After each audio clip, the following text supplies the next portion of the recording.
Namaskar and welcome to World Today. On the show this evening, we are going to be dwelling a little bit on the latest on the nuclear deal rapprochement between the Biden administration and Iran, if that is the word that can be used on the subject. And also we'll be giving you updates on the second wave of COVID that's impacting many parts of the world. But first, our headlines. The United States joins talks in Vienna aimed at reviving the Iran nuclear deal.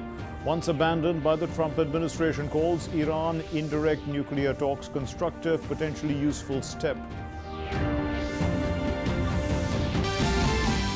Israel's new parliament sworn in amid deep political stalemate. The country's longest-serving leader now faces the challenge of enlisting enough allies for a governing coalition. Under the law, Netanyahu will have 28 days to do so. U.S. Special Presidential Envoy for Climate, John Kerry, meets the Union Petroleum and Natural Gas Minister Dharmendra Pradhan. Both agree to revamp their strategic energy partnership to focus on greater collaboration in cleaner energy sectors.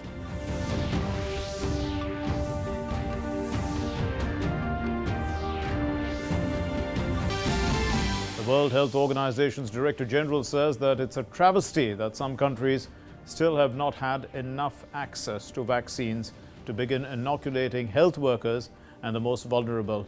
Also says that increasing production and equitable distribution are a major barrier to put an end to the acute stage of the coronavirus pandemic.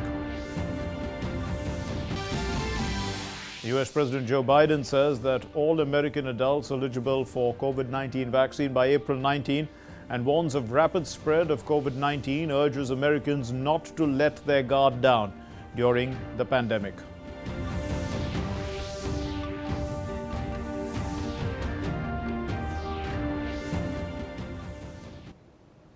So let's begin with the big news.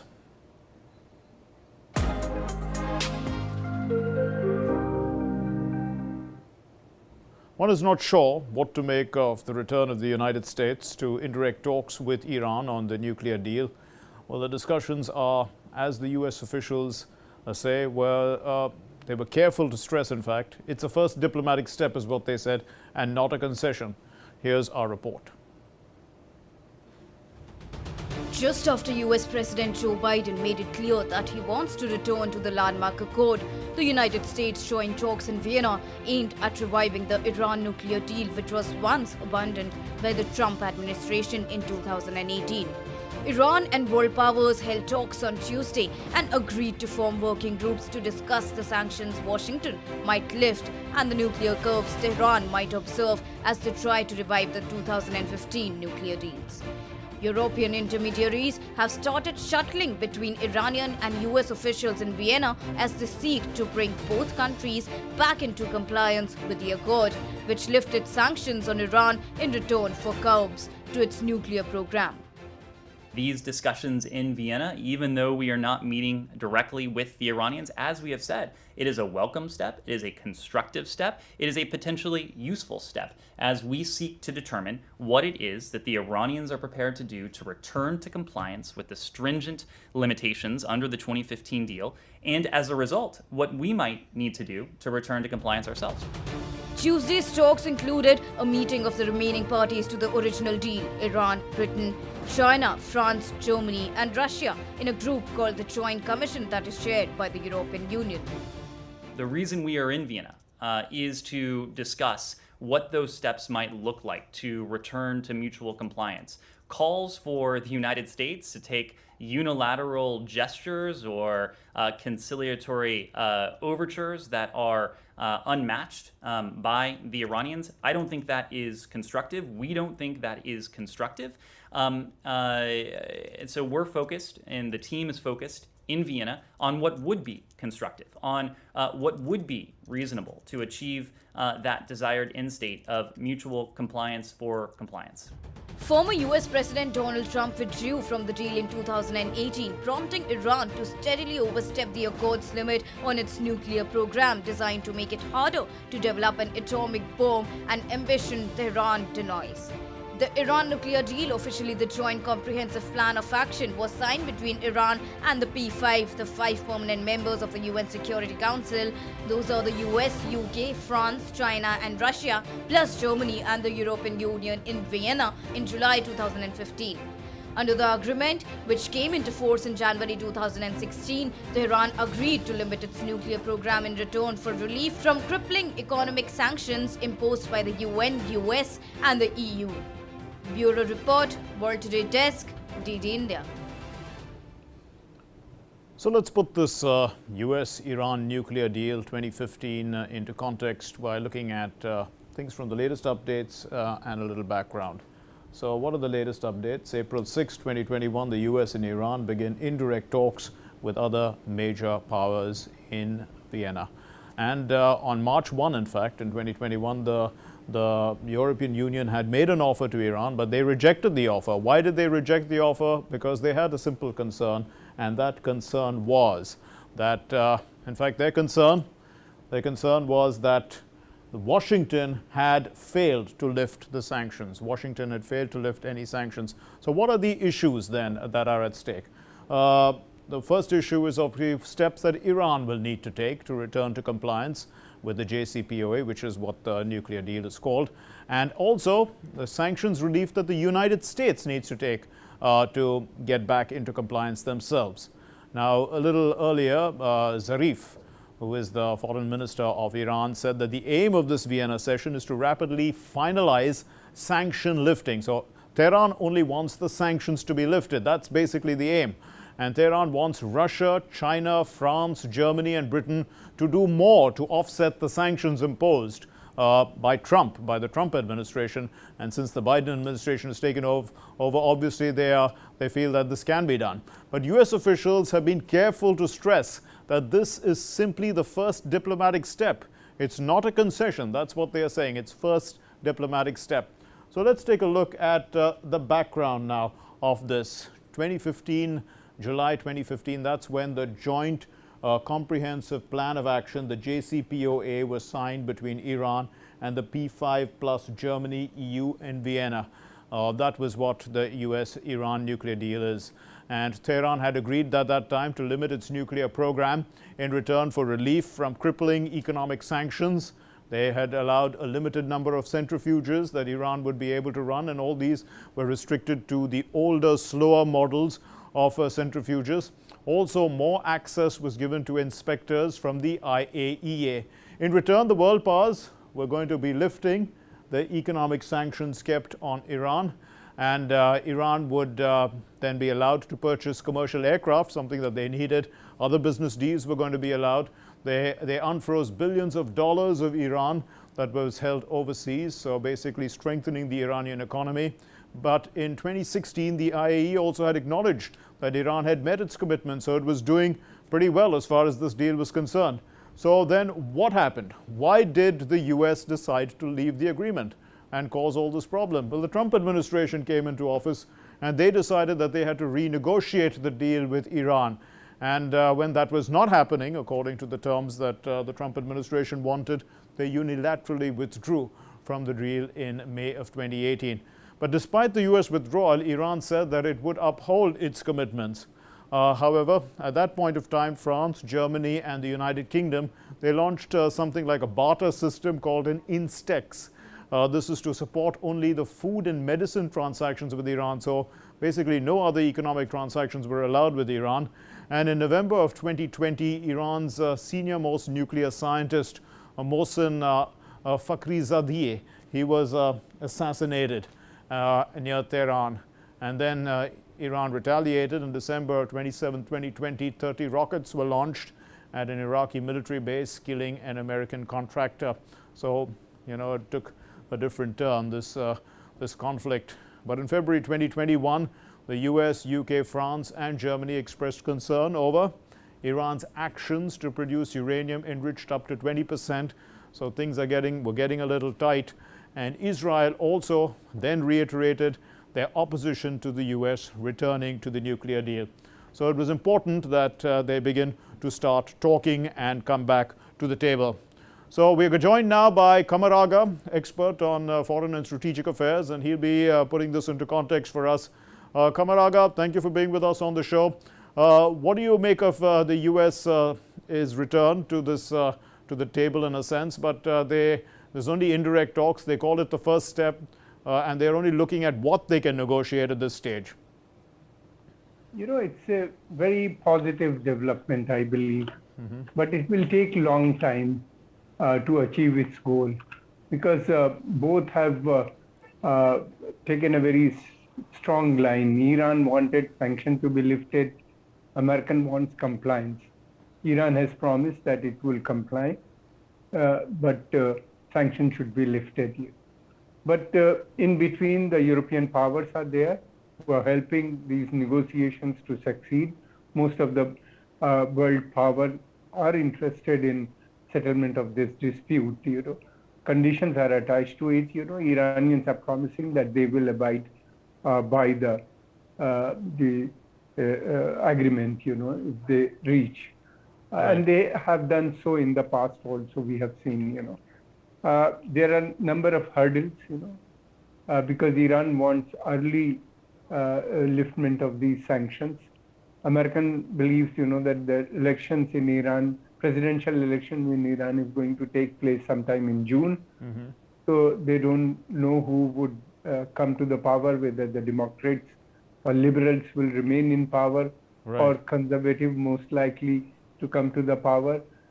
So it will take some time, after the elections, I believe, something would come up that is possible. Iran has its own game plan for the whole region. Iran planning is, it's trying to deal with Saudi Arabia and other countries also. It's wanted, it's trying to convince the Gulf countries, particularly Oman, Qatar, and Kuwait, and Qatar is also promoting, that GCC should make up ties with Iran. So if that thing happened, which means, Iran would be having friendly ties or improved ties with Saudi Arabia, then things would be totally different, Indeed, but Kamaraga, the P5 itself seems to be a little divided.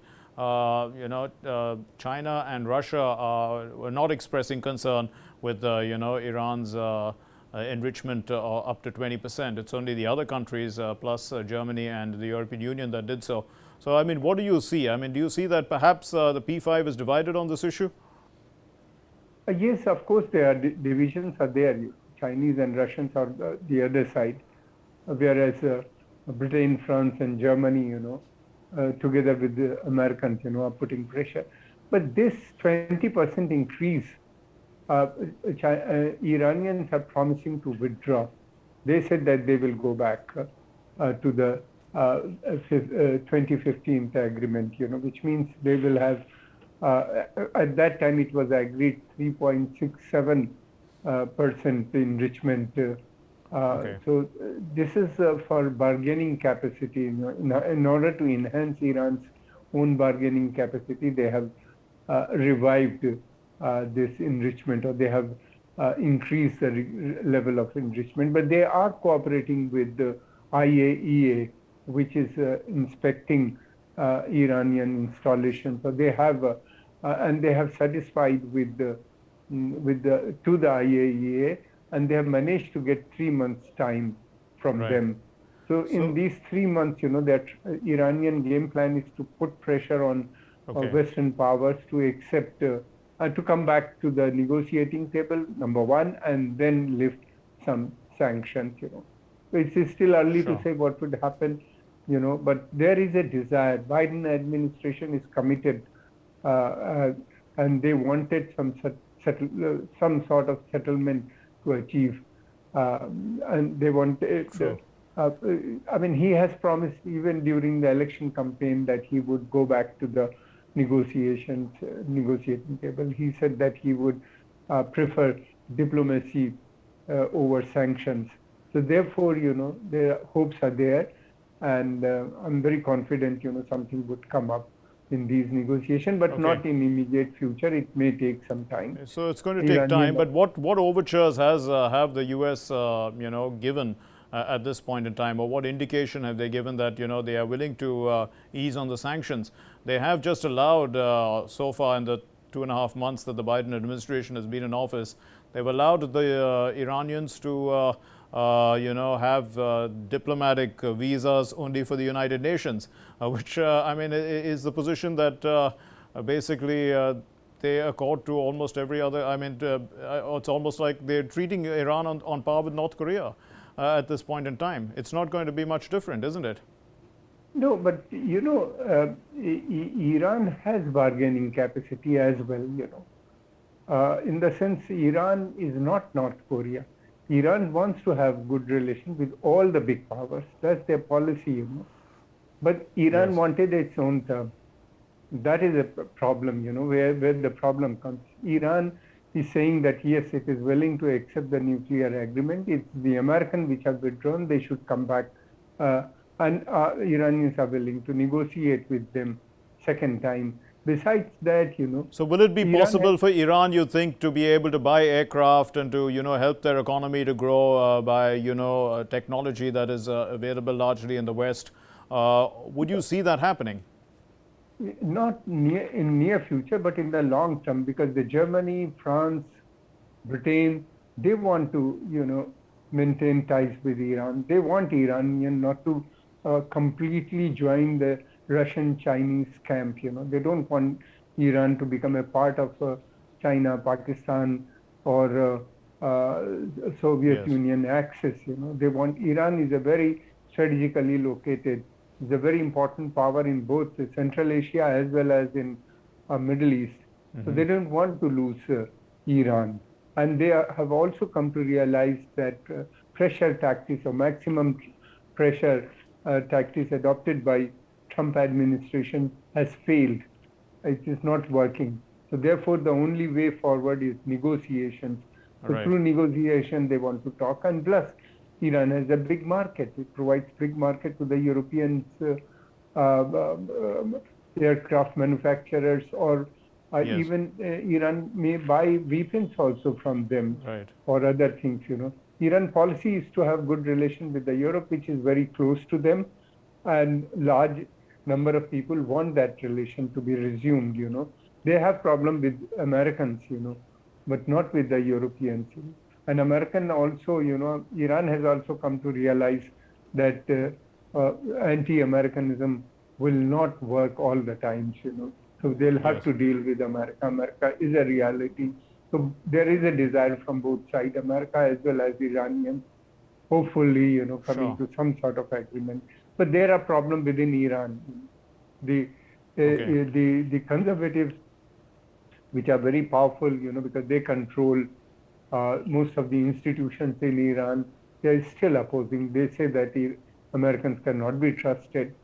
Whereas the liberals who are in power at the moment, Hassan Rouhani and others, they are of the opinion that we have to deal with America. We have to have a good relations with the European powers for future. But the liberals have big support among the people.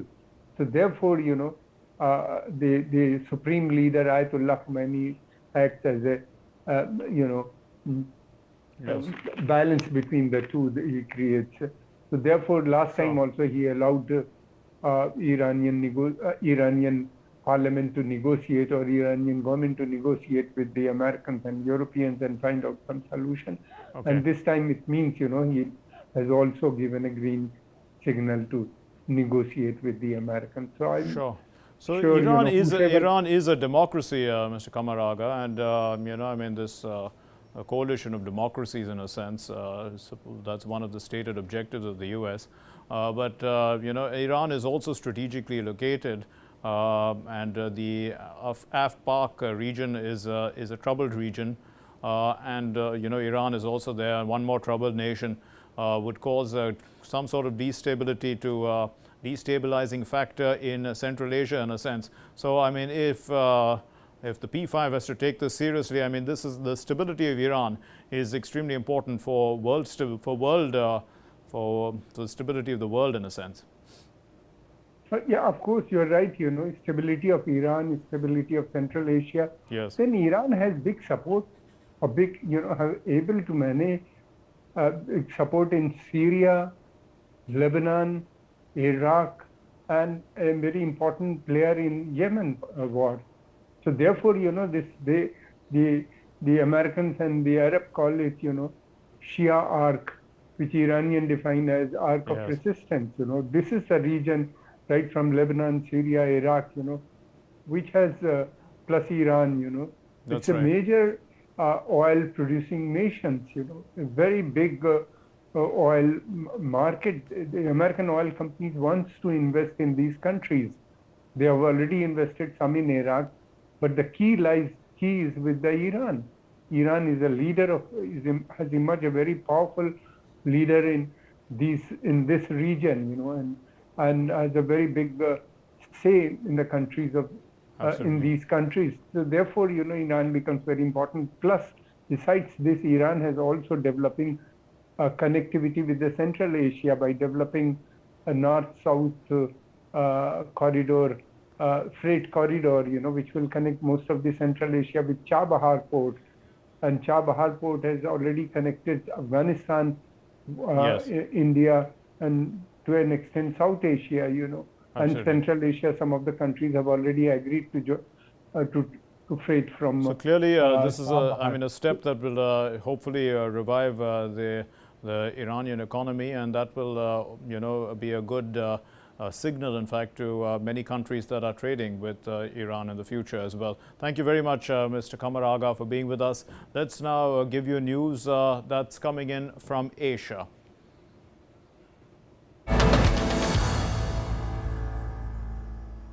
Well, Prime Minister Narendra Modi will take part in a high-level virtual meeting with the President of the Republic of Seychelles, His Excellency Wavell Ramkalawan, on Thursday, and inaugurate a range of Indian projects in Seychelles. Well, the high-level virtual meeting will also be featuring the following, which is a joint inauguration of a new Magistrates Court building in Seychelles. Also, the handing over of a fast patrol vessel to Seychelles Coast Guard, the handing over of a 1 megawatt solar power plant, the inauguration of 10 high-impact community development projects, and also the new Magistrates Court building in the capital city, that's Victoria, is India's first major civil infrastructure project in Seychelles, built with grant assistance. The Magistrates Court is a state-of-the-art building which will substantially enhance the capacity of the Seychelles' judicial system and aid in better delivery of judicial services to the people of Seychelles. The 50-meter fast patrol vessel, which is a modern and fully equipped naval ship, has been made in India and is being gifted to Seychelles under the Indian grant assistance to strengthen its maritime surveillance capabilities. The 1 megawatt ground-mounted solar power plant at the Romainville island of Seychelles has been completed as part of the solar PV. This is a photovoltaic democratization project being implemented in Seychelles by the Government of India under grant assistance. Also, the virtual event, it's going to be seen handing over of 10 high-impact community development projects implemented by the Commission or the High Commission of India in collaboration with local bodies, educational and vocational institutions as well. Moving on then to our next story. Well, Israel's new parliament was sworn in on Tuesday, that's April 6th, and giving the country a new legislature amid an unprecedented political stalemate after an inconclusive election. The ceremony took place hours after a skeptical President Reuven Rivlin. He invited the Prime Minister Benjamin Netanyahu to form the new government. But under the law, Netanyahu will just have 28 days to do so, with the possibility of a 2-week extension before Rivlin picks another candidate or asks Parliament to choose one. And the continued deadlock could result ultimately in a new election. But Israel's election on March 23, its fourth in 2 years, in fact, ended with neither a Netanyahu-led right wing and religious bloc, nor a prospective alliance of his opponents capturing a parliamentary majority. During the swearing-in ceremony, several lawmakers of the Israeli Arab parties added the official wording of their pledge, which stirred a wave of shouting in the Knesset hall.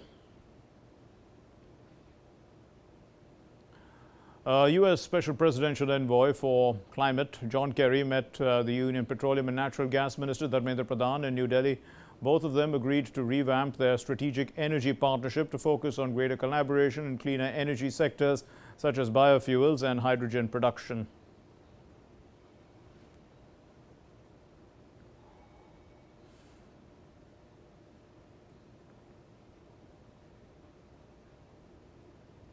Let's now take a look at updates on COVID-19 from across the world. Well, cases of COVID-19 globally have surpassed the 13 crore mark. Over 13 crore 31 lakh people worldwide have so far tested positive for COVID-19, while more than 10 crore 73 lakh have recovered from the coronavirus. The deadly virus has so far claimed more than 28 lakh 89,000 lives globally. The United States continues to be the worst affected country by the pandemic. More than 3 crore 15 lakh people have tested positive for the coronavirus in the U.S. so far, and over 5 lakh 70,000 people have died from the coronavirus in the U.S.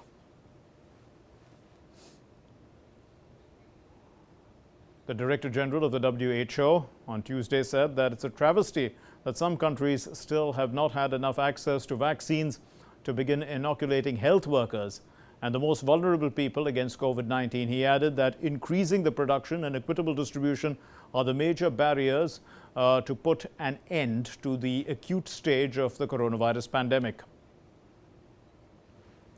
Scaling up production and equitable distribution remains the major barrier to ending the acute stage of this pandemic.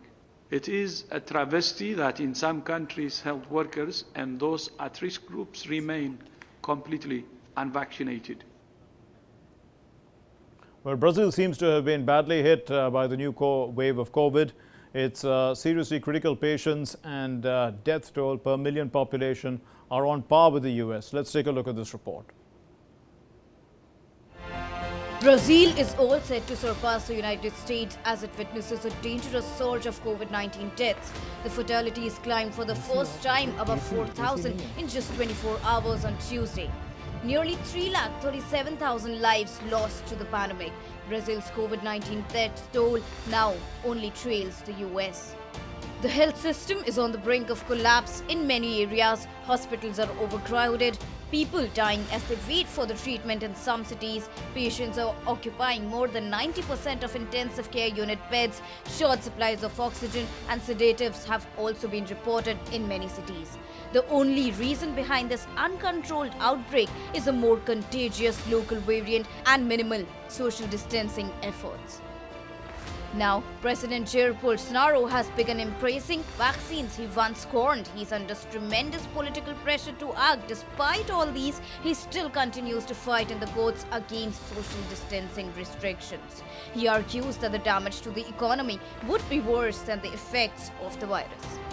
Poverty in Brazil has tripled in 2021. According to the Getúlio Vargas Foundation, nearly 17 million of Brazil's population were dragged into poverty in the first quarter of the year by the brutal effects of the coronavirus pandemic. Researchers estimate that 12.8% of Brazil's population, some 27 million people, are now living below the poverty line, the most since the series began a decade ago.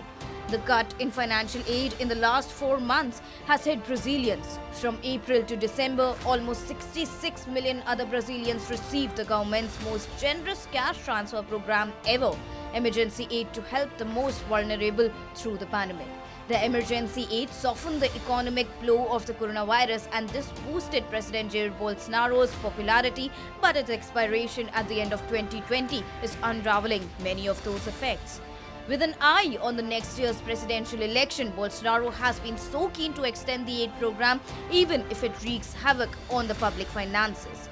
The new aid package, starting in April, will provide 4 monthly transfers of an average of 250 riyals, that is $4,466 to a narrower set of informal workers. With inputs from Bureau Report, World Today Desk, DD India. Well, in Peru, the healthcare workers on Tuesday, they took to the streets of Lima to protest over labor conditions as they battle to cope with the second wave of COVID-19. The doctors and the nurses, they demanded medical supplies, more beds in the ICUs, vaccinations as well as better working conditions and better pay. And Peru has so far registered over 15,90,000 coronavirus cases, while the deadly virus has claimed over 53,000 lives there. The U.S. President Joe Biden on Tuesday moved up the COVID-19 vaccine eligibility target for all American adults to April 19. That's 2 weeks earlier than the 1st May that he had announced previously. But the Biden administration has warned that the new variants of the coronavirus are spreading in the U.S. and it's still a life and death race, is what the U.S. President says. He says that there has been no COVID-19 vaccine authorized yet for children under 16, although testing is underway. Supplies of vaccines and efficiency in getting shots into the arms have increased significantly in the race to get people inoculated as the more contagious virus variants are circulating. March the 11th, I announced that I was opening up all vaccination sites to all adults by May 1st. Many governors, Democrats and Republicans, responded and decided to beat that date, which was good. Thanks to their hard work and the hard work of the American people and the hard work of my team, I'm announcing today that we're moving that date up from May 1st to April 19th nationwide. That means by no later than April 19th, in every part of this country, every adult over the age of 18 or older will be eligible to be vaccinated. The virus is spreading because we have too many people who, seeing the end in sight, think we're at the finish line already. But let me be deadly earnest with you. We aren't at the finish line. We still have a lot of work to do. We're still in a life and death race against this virus. Well, before making the announcement at the White House, Joe Biden toured a vaccination site at Virginia Theological Seminary in Alexandria. At the center, the president thanked workers and people getting vaccinated. The U.S. government has ramped up the pace of vaccination as it works to end the COVID-19 pandemic. States with limited vaccine supply initially limited early doses to higher risk groups such as the elderly.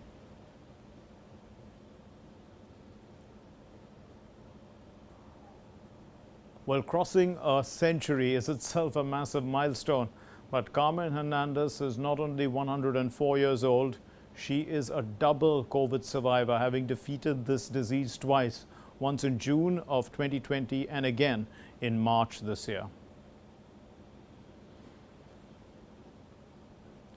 Year-old woman from Northern Colombia.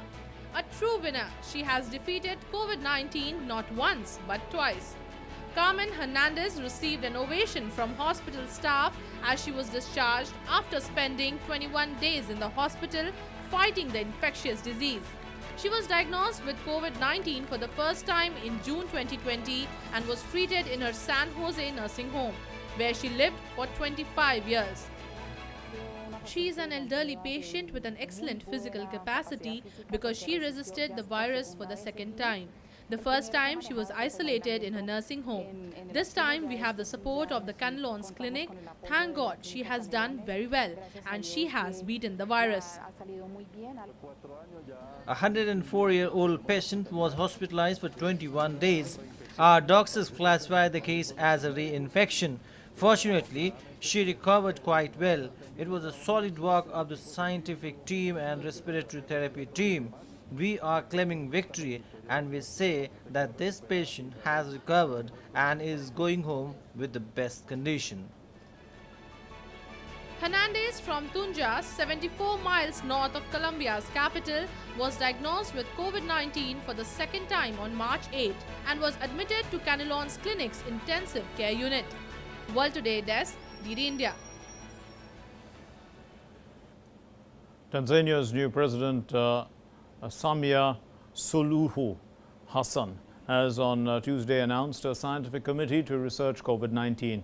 The announcement is an apparent departure from the pandemic skeptic policies of her predecessor, John Magufuli, in which Tanzanians were encouraged to shun mask wearing and vaccines were denounced as a Western conspiracy.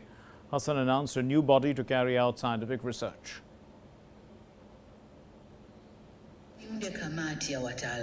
I intend to form a committee of experts to have an in-depth look at the issue of COVID-19 and look at the remedies that we're being told will help us, expertly and in depth, and then they can advise the government. We cannot keep silent on it, accept it, or deny it without expert research findings. The French Prime Minister Jean Castex on Tuesday said that France was on track to reach its vaccination target of 10 million people vaccinated by the 15th of April. Castex visited the Stade de France, which is a stadium turned into a vaccination center. And the stadium's vaccination center, it aims to give about 10,000 jabs per week. Long queues were seen around some of the stadium's gates on Tuesday. As of now, only people aged 70 and above and those with comorbidity aged 50 and above can book appointments for vaccinations in France. In Venezuela, more than a dozen student health workers on Tuesday, they were protesting outside a Caracas hospital. This is over the lack of COVID-19 vaccines. So students had congregated outside the university hospital demanding an immediate plan for mass immunization, telling media that health workers are dying from the coronavirus. Garbage bags, in fact, were shaped into body bags to represent health workers who are dying in the country. Austria on Tuesday announced its decision to extend the COVID-19 lockdown till the 18th of April. The Austrian Chancellor Sebastian Kurz said some restriction easing will be possible only in May, with warmer weather bringing seasonal effects and the vaccination campaign progressing as it is.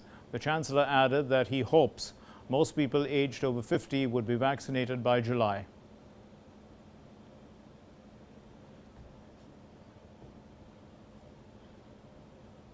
FIFA on Wednesday banned the Pakistan Football Federation with immediate effect due to undue third-party interference. Until the suspension is lifted, Pakistan's national and club teams would not be eligible to take part in international competitions.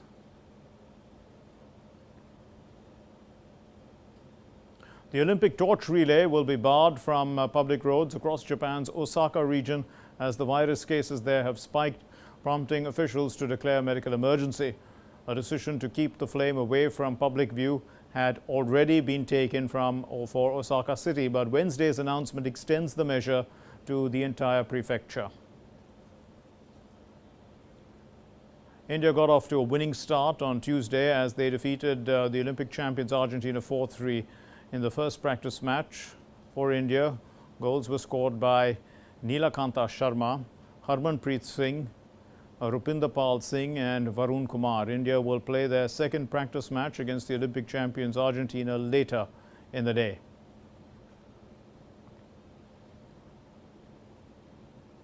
Bayern Munich's biggest test will await them when they face PSG in the Champions League quarterfinals in a repeat of last season's final, while the likes of Neymar and Kylian Mbappe will be aiming to avenge the Lisbon final defeat. The holders, Bayern, will be without their star striker Robert Lewandowski, who is nursing a knee injury and is also ruled out of both the home leg at the Allianz Arena today and the return leg in Paris, which is going to be next Tuesday, in fact. Tiger Woods is in decent spirits at home, recovering from a serious leg injury from that February car crash. but his absence from the Masters is keenly felt by friends and rivals. The four-time major winner, Rory McIlroy, in fact, has in fact, what has he said? He's the second-ranked Justin Thompson also. They both expected to contend starting Thursday at the Augusta National. Roger Federer is set to play his first match on clay in almost 2 years at next month's Madrid Open after he was confirmed for the event on Tuesday. The 39-year-old was listed among the players to have registered for the tournament in the Spanish capital, with Novak Djokovic and Rafael Nadal also in the field. So snippets of world news now in News at a Glance.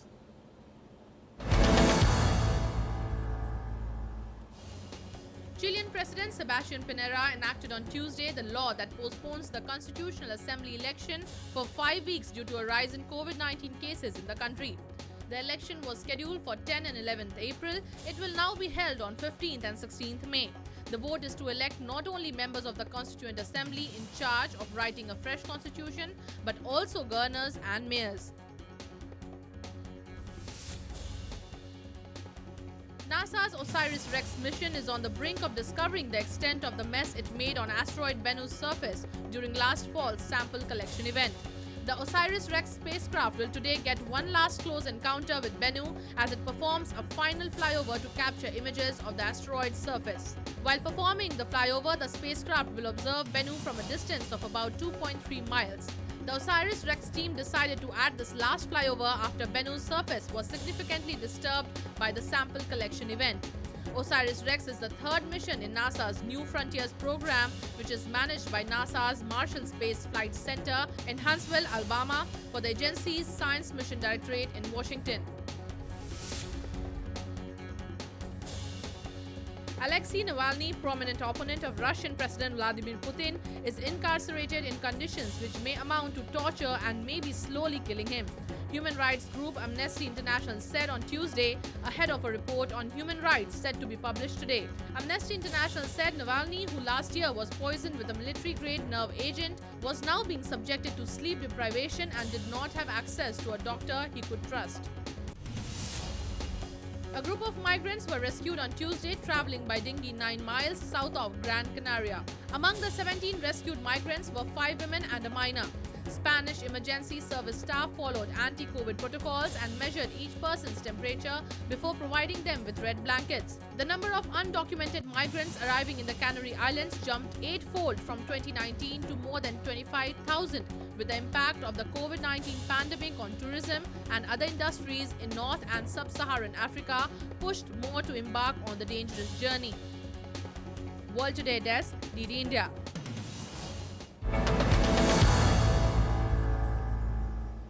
Well, so let's take a look now at what major incidents happened on the 7th of April in history.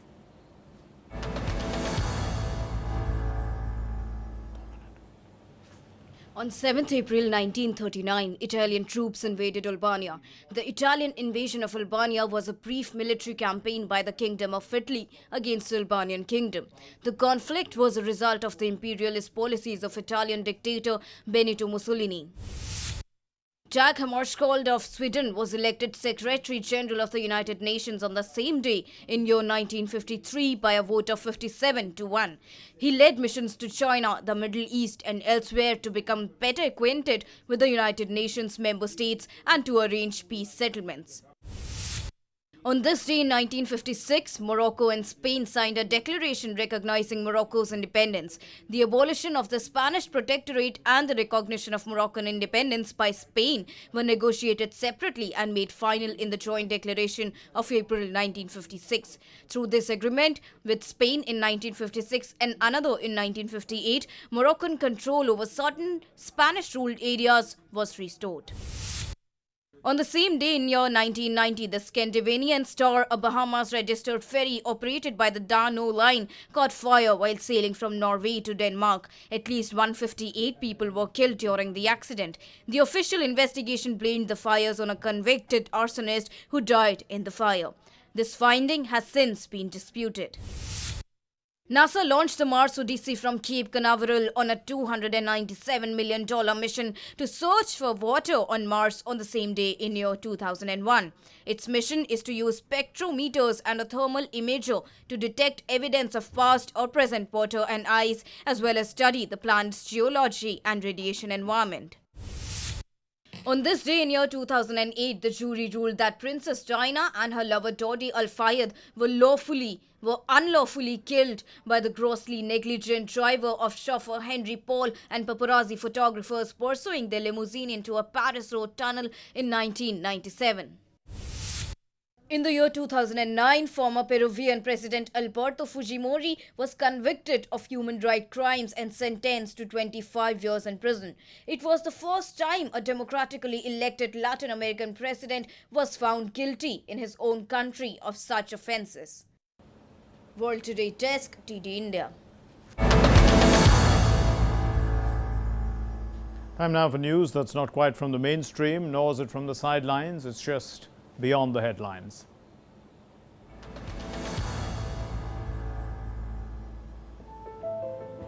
Air pollution is a major concern also at seaports such as Busan and Incheon Port in South Korea. To address this issue, a maritime solar panel system has been introduced at Incheon Port to supply electricity to vessels in an eco-friendly way. Incheon Port's inner harbour, home to the largest lock gate in the east, solar power panels are built on a waterway that brings in water from the ocean. Some 900 panels measuring 170 meters long and 30 meters wide can produce 400 kilowatts of energy each year. The electricity is then supplied to vessels through a special device installed at the port. Southeast Asia's largest underground electrical substation is being built in Singapore's upcoming Greater Southern Waterfront region. It will boast a 34-story commercial development on top in 3 years. A large-scale substation is taking shape just a stone's throw from this historical landmark. But unlike the decommissioned Pasir Panjang power station, this one will be built beneath your feet. This frees up 3 hectares of prime land, paving the way for SP Group's first commercial property venture. The lava dome in the southwest sector of Mount Merapi continues to experience growth. Head of the Geological Disaster Technology Research and Development Center, Hani Kumeda, said that until now the volume of the lava dome has reached 10,60,000 cubic meters. Based on the results of the morphological analysis of the peak of Mount Merapi from the comparison of photos on 1st April 2021 and 25th March 2021, it is concluded that there are changes due to shedding and growth activity. Meanwhile, at the top of the southeast sector, the lava dome is 70 meters high. People can travel again, but to pick up trash. As odd as it may sound, this is becoming a popular choice among many tourists and travel agencies in Vietnam, especially now that sustainable tourism is becoming a new trend around the world. With tools and trash bags held tightly in their hands, these tourists were seen ready to pick up trash on Barbie Lake. They visited the lake not only to visit there, but also to collect trash with the local people. A number of projects to send trees to national parks and protect forests across the country are implemented in response to the plan to grow 1 billion trees from 2021 and 2025. The Ben En National Park in Vietnam has just received 5,000 young trees that have high resilience and are suitable with the soil and climate conditions here. This is part of the cooperation program between the Ho Chi Minh City Youth Union and the brand Omo through the campaign Turn Wishes into Actions that was launched earlier this year. From organic waste to fertilizer, organic waste has been treated and turned into useful products on the spot in several tourism sites in southeast Vietnam. The model is simple and cost-saving. It has also helped protect the environment in the locality and has also been applied at a household scale. This tourism site has been applying the on-the-spot organic waste treatment model of the Vietnam National University of Agriculture for about 6 months. Compost pits of different sizes based on the amount of waste processed are located in areas for convenient discharging and avoiding floods. They are covered to prevent landslides and mice. A mixture of microorganisms and sugar is sprayed onto the waste, which will then turn into organic fertilizer in 30 days. A snow crab with blue-purple hue has been found off the coast of Tottori Prefecture, western Japan. Scientists believe that its unusual hue comes from an abnormality with a pigment called carotenoid. Snow crabs caught in the Tottori area are known as matsubagani, and one of the branded crabs fetched about $48,000 at the auction in 2020. The crustacean now lives in the Tottori Karo Crab Aquarium. 9-year-old Thai kickboxer Pon Potara Tatapol Lasua Pichau Rai is eager to get back in the ring after coronavirus curbs brought his fight season to a halt. At the age of just 9 years, the money he has earned from fighting is vital income to his family.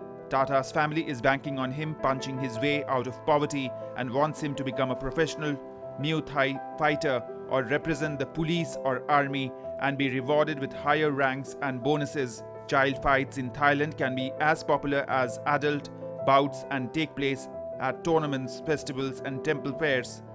There are an estimated 300,000 boxers under the age of 15. Cyprus is getting protected status for its prized halloumi, giving its producers the sole right to sell the rubbery cheese in the European Union. Later this month, the European Union is set to formally give halloumi or helim in Turkish the protected designation of origin status, which will come into effect from October according to Cyprus Agriculture Ministry. Dairy products, which has cornered about 25% of Cyprus export market, that halloumi is Cypriot, with historical accounts suggesting production as early as around 1500.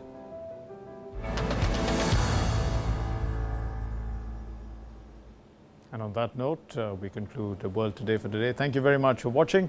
Namaskar.